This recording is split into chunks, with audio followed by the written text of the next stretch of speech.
mud. Hopefully a few pictures will help to show you what that is. So without exactly how that works.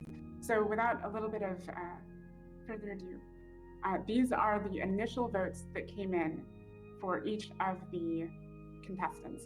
So these are the number of votes that had the person at the very top of their ballot.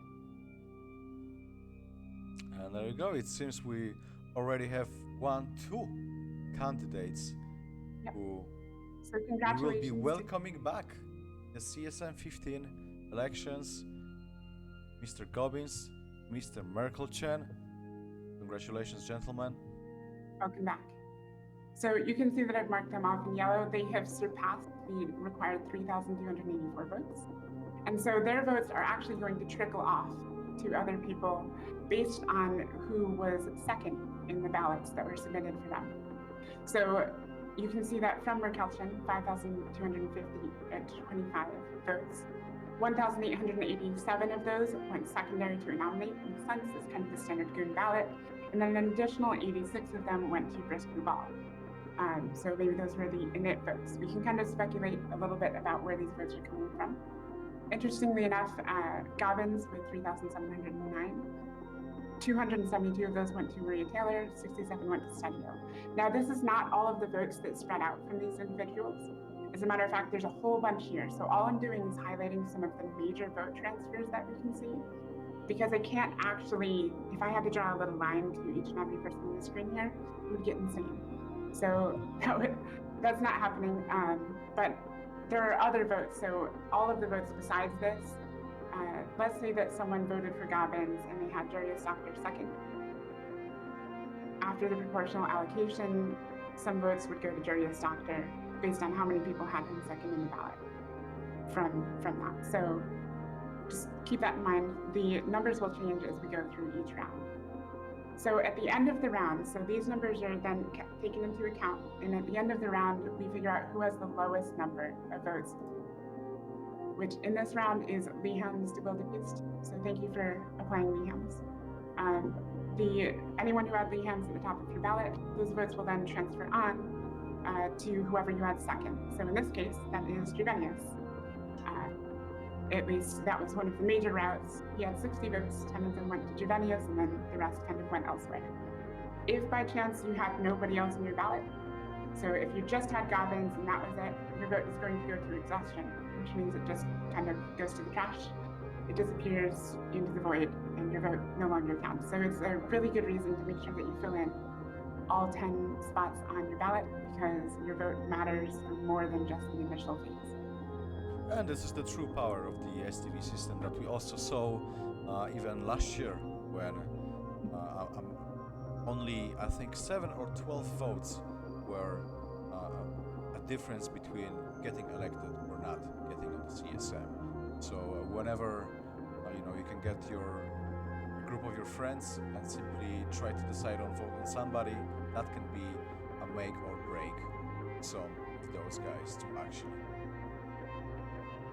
Yep, and keep in mind that the numbers you see here are not going to be the final numbers, except for those who are eliminated and those who have surpassed the vote required. Everyone else is still considered a viable candidate, and it's entirely possible that someone who gets eliminated could dump their points on them, and that person can make it in. So keep watching your candidates as we go through this, and you'll see how this goes. So this was the end of the first round. And then are we good to move on to the second round here, Dopamine? Absolutely. Take us. Okay. So at the end of the second round, Storm Delay winds up with the lowest number of votes at 112, and some of those trickle out. They're very evenly distributed for Storm Delay. 7 of them went to Stadio, 7 of them went to Mike Azariah, and then everybody else gets 5s or 2s, that sort of thing from how those votes trickle out. So thank you for coming, Storm Delay. As we go into round 3, Kalen Cerro is eliminated with 115 votes. 15 of those goes to Exukis, and then the rest are basically evenly distributed.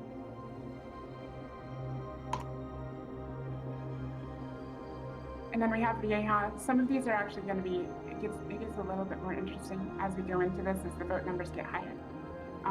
So thank you for applying Vieja. 16 of those went to Jury's Doctor, 12 went to Jury's Caliente, and then the rest are distributed from there. Then we get to round 5. Duros is eliminated with, interestingly enough, the largest numbers of his votes that spilled out from Duros' elimination went to Zukis and Laura Secco. So Duros clearly had the wormholder support, and that kind of shows in how his votes carried over. We can't read this. That's fine, I brought it on the full screen again. Okay. Sorry guys. It's a bit tricky to get this totally visible. In round 6, Bernal is eliminated with 181 votes. 22 of those going to Dutch Gunner, 13 of those going to Stadio.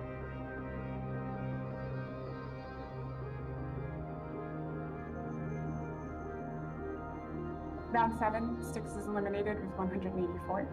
12 of those going to the Oz, and another 12 going to January and Alligator.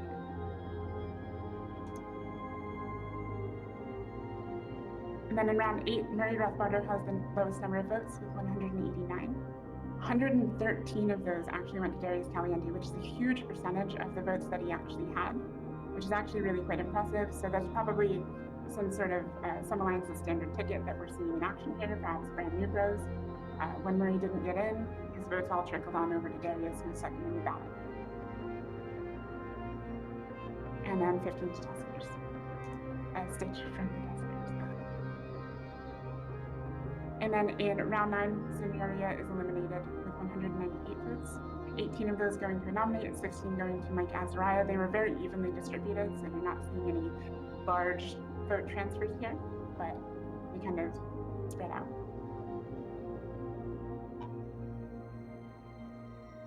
And then in round 10, Prospector Shiplak is eliminated with 213 votes. 30 of those going to the Oz, and 31 of them going to Comey Valentine.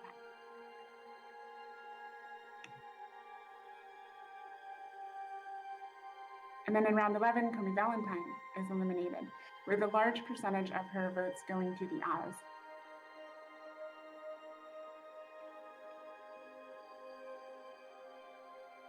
And then UAX Death, the Russian candidate, 28 of his votes went to Maria Taylor, 26 to a nominate, and then 56 to Billy. So that's a very interesting spread. You've got Fraternity, Goons, and Billy from Legacy Coalition. So that's an interesting spread of where those points went after that. What are they doing? I don't know. It's very interesting. There's some very odd things that pop up here. So there's clearly not a whole lot of Black loyalty coming out of UAX Death's votes. And so it's kind of interesting to see where they go after that. In round 13, Pandora Singularity is eliminated with 413 points. 38 of those go to Mike Azariah, 43 to Maria Taylor from Fraternity, and 42 of those to Meredith Ante. However you say that. And we can certainly see that there are definitely a handful of candidates. The round 13 already garnered over 1,000 votes. Seem like people we would very likely would see in the CSM15 unless something crazy happens further down the line. They definitely are occupying a very strong position. Yep. I mean, Merkelchen and Gobbins obviously still clearly have the lead here due to the large alliance votes. Billy is quite in the lead, and at this point isn't caught up to Maria Taylor, who's just beating him a little bit. So Maria is currently the highest contender, if I'm reading this correctly. Yeah, you're absolutely right.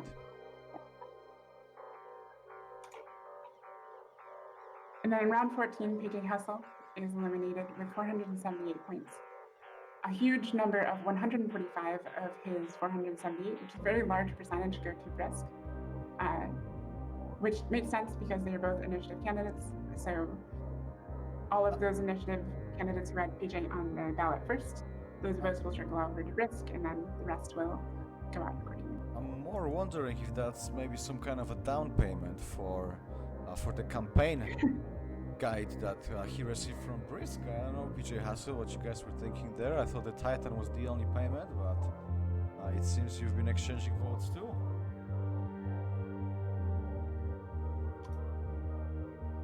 In round 15, Iron Wolf is eliminated with 528 votes.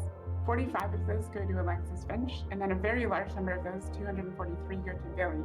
So you can very clearly see the Legacy voting block in action here. Evictus being part of Legacy. If I remember correctly, please correct me if I'm wrong. This is very clearly an Alliance ballot vote, so Iron Wolf didn't make it in, so those votes transfer on to the next person on the ballot, which in this case was Billy. And of course, there are many other votes kind of ticking up. So you'll see everybody else's votes increase. It's just that they weren't one of the large ones that I've highlighted.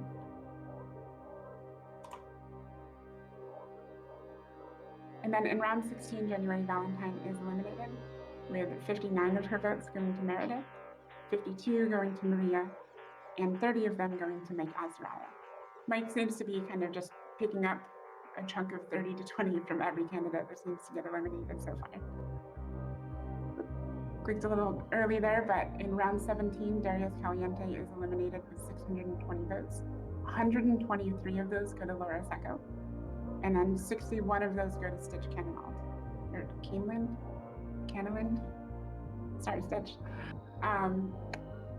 So thank you for joining us, Darius. We can see very strong support for Laura Secco as a follow-up to Darius. In round 18, Alexis Finch is eliminated with 630 votes. And you can see very strongly here what appears to be the Brave voting block. 305, which is almost half of all of her votes, went directly to Billy, which actually, if you look at the math here, 3172 plus 305, that's going to carry him over the necessary 3,221 votes required. And you'll notice that these numbers at the top are changing a little bit as votes are exhausted because maybe they only had one candidate on the top of their ballot, or they've run out of candidates on their ballot because they've all got eliminated. Those votes will go to exhaustion and that number will come down just a little bit. And so here we can see that Billy has reached the necessary number of points. So welcome to CSM15, Billy. Welcome back, Billy. And that now we have 3 candidates, 3 of them being re-elected members who are currently serving CSM14, and they just loved it so much. Gonna do another year. Help us out. I look forward to it. So you can see that a large number of votes from Billy, the largest percentage that I saw, went 145 of those votes that spilled over from Billy's election went to Laura Secco. So there's some very strong support from Laura there. A somewhat smaller percentage went to Azuki's, and then 30 of his votes, just to demonstrate what happens if there's no other candidates on your ballot that are viable after someone gets elected and they spill over. 30 of those have gone to exhaustion because there's nowhere else for those votes to go. And then in this round, we have the Oz eliminated, who pretty evenly spreads his points out amongst Torvald, Mike Azariah, Dutch Gunner, with the rest going elsewhere, but these were the major ones. The Oz's points were very evenly distributed for those who had him on his ballot. So we can see that Torv is actually climbing up here, 1507. Mike Azariah is not too far behind. And then in round 20, Stadio is eliminated with a massive percentage of his points going towards Maria Taylor. So when Stadio is eliminated, Maria Taylor picks up 381 votes, which is a huge number. And it's actually enough to carry Maria Taylor over the line to become a successful candidate. So we welcome Maria Taylor for the first time to CSM15. And then in this round we have, yes, congratulations. Then in this round, Insidious Sainthood is eliminated with 711 votes. 99 of those went to Phantomate, 60 of them went to Styxx, and 86 of them went to Torvald.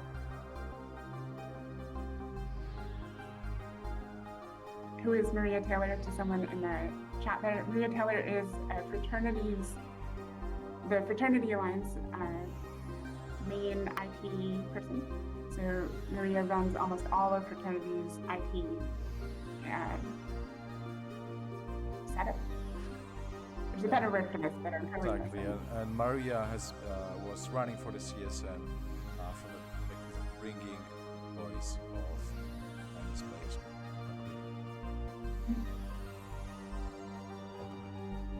And Maria has picked up a ton of votes from other candidates who have been feeding into them. For example, Gobbins had a bunch spill over Styxx votes. So it's kind of interesting seeing how Maria's collected enough votes to become a successful candidate from the spillover from other candidates who were either eliminated or got in. Then in round 22, Meredith is eliminated, tossing a whopping 224 votes onto Kenneth Feld.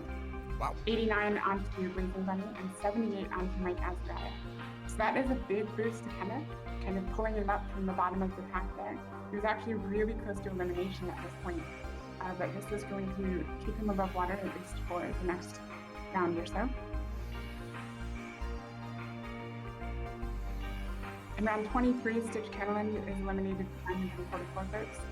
280 of those go to Phantomite. 132 go to Laura Secco, and then 86 to Zoofies and 83 to Torval. So you can see kind of where your votes, if you had Styxx on your ballot, where your votes have gone at this point from his elimination. They've gone on to whoever you had second. And so kind of like I was saying before, if you can remember what your ballot was, for example, let's say you had Styxx, and then you had Phantomite, and then you had that sort of thing. You can actually see, all right, well, Styxx was eliminated, my vote would have been part of the proportional allocation to Phantomite, and that's how it goes. To anyone who really wants to get into the mechanics of the voting thing, I can drop a link to the Wikipedia on this particular voting method. It's pretty impressive when you take a look at it. All right, in round 24, Dutch Gunner is eliminated, with 266 going to Mike Azariah and 104 going to Juria Stockton.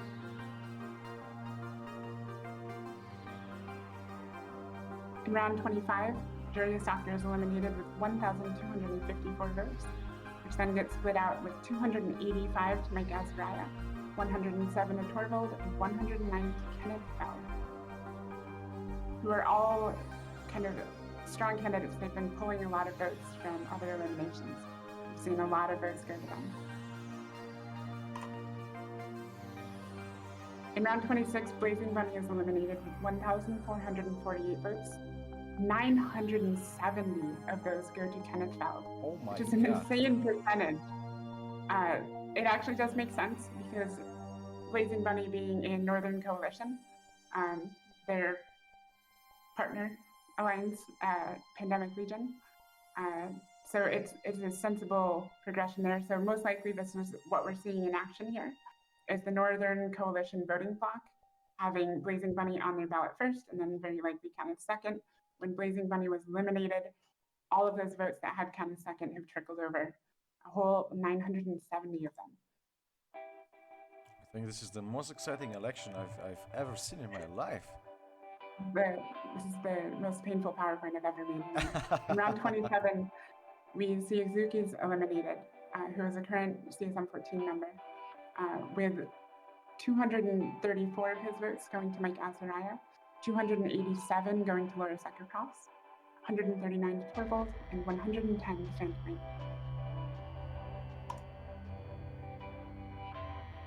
And then in round 28, Juvenius Draconius is eliminated with 1,614 votes. 496 go to Kenneth, which is another massive gain for Kenneth. This has been a real come from behind kind of swing from him.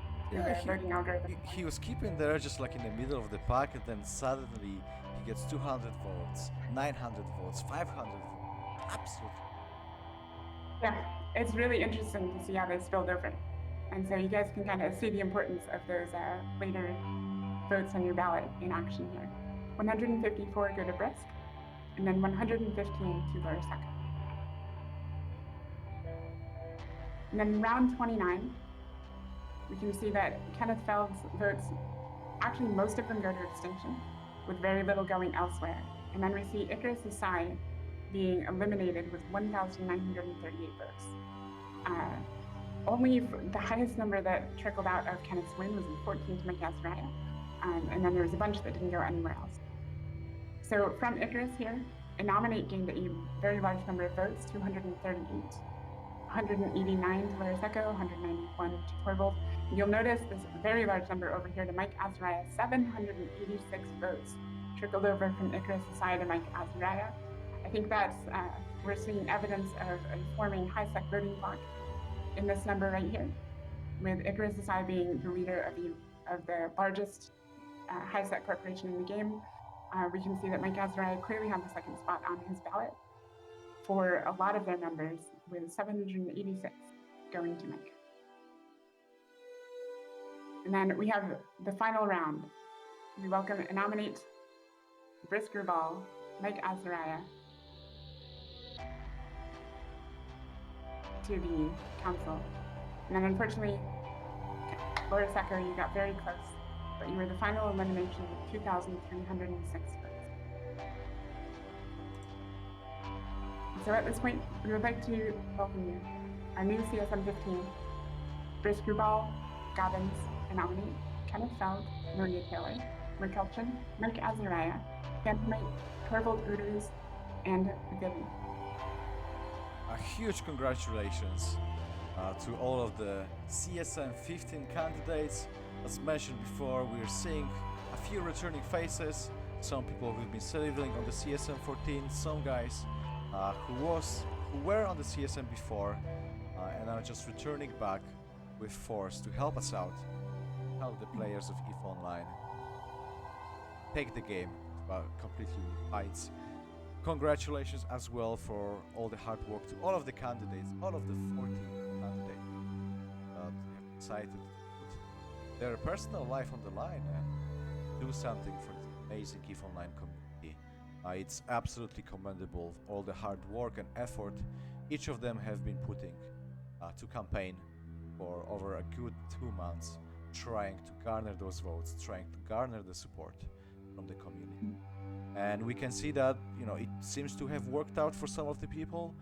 Some of the guys have been very, very close getting to last few rounds before being unfortunately eliminated. But that's not the end of the world.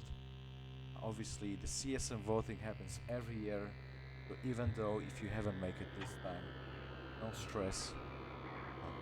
We're gonna be doing it a year